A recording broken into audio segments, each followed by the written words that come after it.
Eh bien, bonjour à tous. De nouveau, une nouvelle vidéo. Donc, Alain Burette, expert comptable, commissaire aux comptes, assez spécialisé dans les opérations de location immobilière. Aujourd'hui, on va essayer d'aborder le thème épineux des locations dites Airbnb, en fait, des locations meublées touristiques, c'est-à-dire les locations meublées de courte durée. Alors, pourquoi on va aborder cette thématique particulière? Eh bien, tout simplement parce que ces opérations sont considérées comme étant beaucoup plus rentables que les locations nues ou que les locations meublées longue durée pour le propriétaire. Alors c'est vrai, assez souvent c'est vrai, la location meublée touristique est beaucoup plus rentable puisqu'il y a une étude de la mairie de Paris qui a tendance à considérer que les loyers en location meublée touristique sont 3 fois plus importants en termes de prix que les loyers en location meublée longue durée classique. Et de ce fait, dans certains arrondissements parisiens très touristiques, presque 20% du parc locatif est mis en location meublée touristique. Alors, si c'était aussi simple que ça, finalement, Paris serait vide et tout le monde achèterait des appartements pour les mettre en location meublée touristique. Donc on va voir pourquoi cette problématique n'est pas si simple et il y a beaucoup de gens qui connaissent mal cette problématique. Donc, quel est le problème? Le problème, c'est d'abord de savoir si le propriétaire peut ou pas mettre son logement en location meublée touristique. Et là, ça sera les deux premières parties de cette petite conférence, c'est de voir est-ce que le propriétaire peut ou pas mettre son bien en location meublée touristique. Il y a deux contraintes. La réglementation de l'urbanisme dans les zones à forte densité. C'est quoi les zones à forte densité? Ben, ça a commencé par être la grande couronne parisienne, donc Paris et les arrondissements, les départements limitrophes, le 92, le 93, le 95, le 91, etc. Et certaines communes, type Bordeaux ou type Nice, commencent à mettre les mêmes contraintes d'urbanisme qu'en région parisienne au niveau des locations meublées touristiques. Donc on va voir quelles sont ces contraintes. Et le deuxième grand type de contrainte, eh bien, généralement dans les zones fortement urbanisées, eh bien, ce sont des zones où il y a beaucoup d'immeubles collectifs avec des copropriétés. Et là, on va voir aussi qu'il peut y avoir des contraintes au niveau des copropriétés pour pouvoir mettre en location meublée touristique son bien. On va commencer par la réglementation de l'urbanisme. Pour faire relativement simple, il faut d'abord distinguer si l'habitation que vous souhaitez mettre en location meublée touristique est votre résidence principale ou n'est pas votre résidence principale. Si votre location meublée est votre résidence principale, c'est-à-dire que vous la mettez en location au moment où vous partez en vacances ou les week-ends où vous n'êtes pas là, dans ce cas-là, vous avez le droit, 120 jours par an, c'est-à-dire en gros un tiers de l'année, de mettre votre logement en location meublée touristique. Ça, c'est la réglementation de l'urbanisme. Si tel n'est pas le cas, c'est-à-dire si votre logement n'est pas votre résidence principale, alors il faut faire une distinction pour savoir si votre logement est considéré comme étant à usage d'habitation ou s'il a un autre usage qu'un usage d'habitation, c'est-à-dire bureau, commerce, hôtel, etc. Alors ça, en région parisienne, je vais me concentrer sur la région parisienne parce que c'est quand même là où il y a une forte offre de location meublée touristique. En région parisienne, pour qu'un immeuble soit à un usage autre qu'un usage d'habitation, il faut qu'il ait été à un usage autre qu'habitation au 1er janvier 1970. D'abord, la preuve de cet état de fait au 1er janvier 1970 n'est pas facile à rapporter. Et d'autre part, on voit bien que les bureaux qui ont été transformés en habitation depuis lors n'ont fait que faire décroître ce type d'immeubles qui ne sont pas à usage d'habitation. Alors, on peut, par des bourses, racheter ce qu'on appelle de la commercialité, c'est-à-dire des droits à usage autre que de l'usage d'habitation. Mais ça, c'est un droit de compensation, c'est-à-dire que pour pouvoir le racheter, il faut que quelqu'un qui ait un usage autres qu'habitation, donc bureau, commerce, hôtel, revendent ses droits sur cette bourse pour que quelqu'un d'autre puisse les racheter. En gros, le principe, c'est que le parc à usage autre qu'habitation ne peut pas croître. Il ne peut que décroître. Donc ça, c'est une problématique assez particulière. Donc si vous avez dans la tête d'acheter un appartement ou un immeuble pour le mettre à usage de location meublée touristique, eh bien, il faut d'abord vérifier, si vous n'en faites bien entendu pas votre habitation principale, l'usage. S'il est usage d'habitation, pour le rendre à un autre usage qu'habitation, ben, il faut racheter des droits. S'il l'est déjà, alors il faut regarder à quel usage il correspond, bureau, commerce ou hôtel, et changer sa destination pour que si c'est à usage de bureau, eh bien le rendre à usage hôtelier ou para-hôtelier. Si c'est un commerce, pareil, il faut changer sa destination pour le rendre à usage hôtelier ou para-hôtelier. Et si c'est un hôtel, bon ben là, vous aurez le droit, bien entendu, de faire de la location meublée touristique.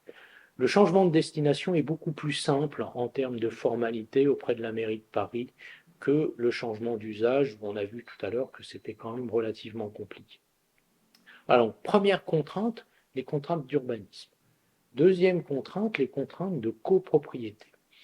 Alors, les contraintes de copropriété, pour faire assez simple, quand vous achetez un bien et que vous voulez le mettre en location meublée touristique, la première chose qu'il faut regarder après son usage, c'est de regarder ce que dit le règlement de copropriété sur l'usage privatif des parties non communes.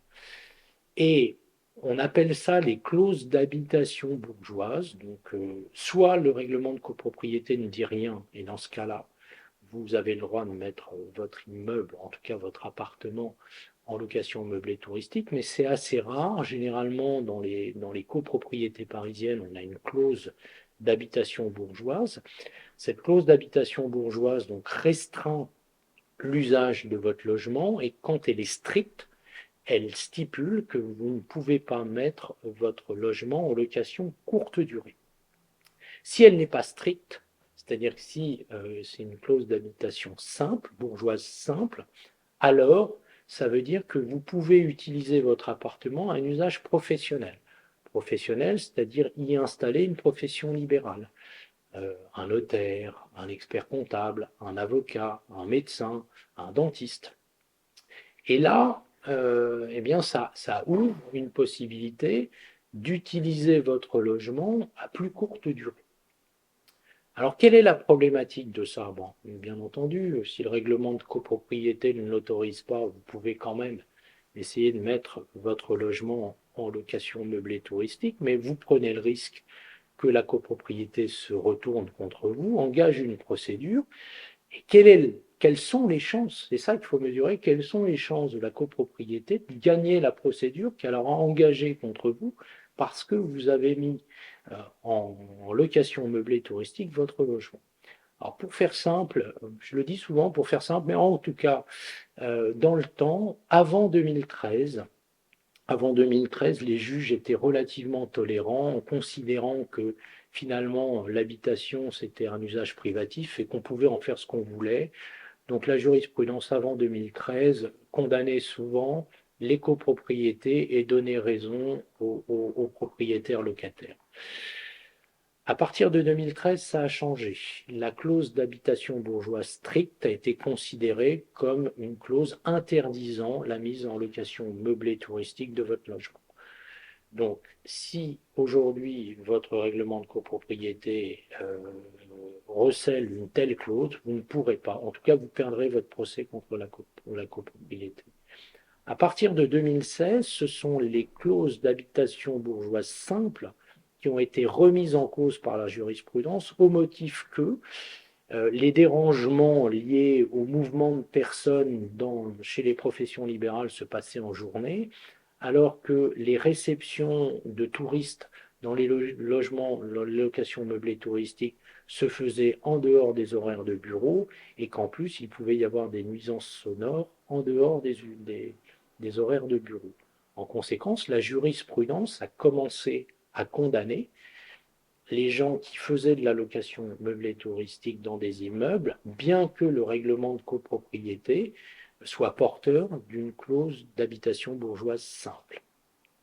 Pire encore, à partir de 2017, et là on n'en est qu'en première instance, donc ce ne sont pas des arrêts de cour d'appel, mais des arrêts de tribunal de grande instance, il a été jugé qu'un changement de destination, c'est-à-dire un passage d'immeuble qui était à usage de bureau à un usage, à une destination plutôt para-hôtelière, qui n'avait pas été autorisé par la copropriété en assemblée générale, devait être remise en l'état. Donc la location meublée touristique devait s'arrêter sous astreinte financière. Donc on voit bien que la jurisprudence est de plus en plus favorable aux copropriétés. Donc un conseil, si vous voulez faire un investissement locatif et vous dire je vais le mettre en meublé touristique parce que c'est beaucoup plus rentable, il y a un certain nombre de contraintes juridiques qu'il vous faut vérifier préalablement et assurez-vous que vous êtes bien dans les clous parce que la jurisprudence et la mairie de Paris sont de plus en plus sévères avec les loueurs en meublé touristique. Ça, c'est d'abord les contraintes. Après, quand on fait de la location meublée touristique, et ça sera ma troisième partie, ne pas oublier que les charges sont beaucoup plus importantes, bien que les revenus sont beaucoup plus importants. On n'y pense pas souvent, mais en tout cas, quand on fait de la location meublée touristique, il faut fournir du linge. Le linge, ça nécessite de porter le linge à laver, au pressing, de le laver, de le repasser, de le faire porter par la femme de ménage. Il faut faire le ménage du bien à chaque rotation de touristes. Les charges d'électricité, etc., les charges de fonctionnement sont beaucoup plus importantes. Donc il ne faut pas regarder que l'aspect augmentation des revenus, il faut aussi regarder l'aspect augmentation des charges, mais aussi les contraintes. Les touristes qui arrivent d'Australie et qui sont supposés arriver en avion à 17 heures à Roissy et qui doivent être à 19 heures chez vous et l'avion prend du retard et ils arrivent à 23 heures, eh bien il faut pouvoir réceptionner ces gens à 23 heures au lieu de les réceptionner à 19 heures. Alors après, il y a des systèmes de coffres, de clés, etc. Mais ce n'est pas tout à fait le même accueil. Et n'oubliez pas que le rendement de votre investissement locatif touristique, il est dépendant de la notation que vous avez sur les sites. Et plus vous avez un accueil qui est bon et chaleureux, meilleure sera votre notation sur le site et meilleur sera votre rendement. Voilà ce que je pouvais vous dire aujourd'hui sur les locations meublées touristiques. La vraie chose à retenir, attention, ce n'est pas si simple.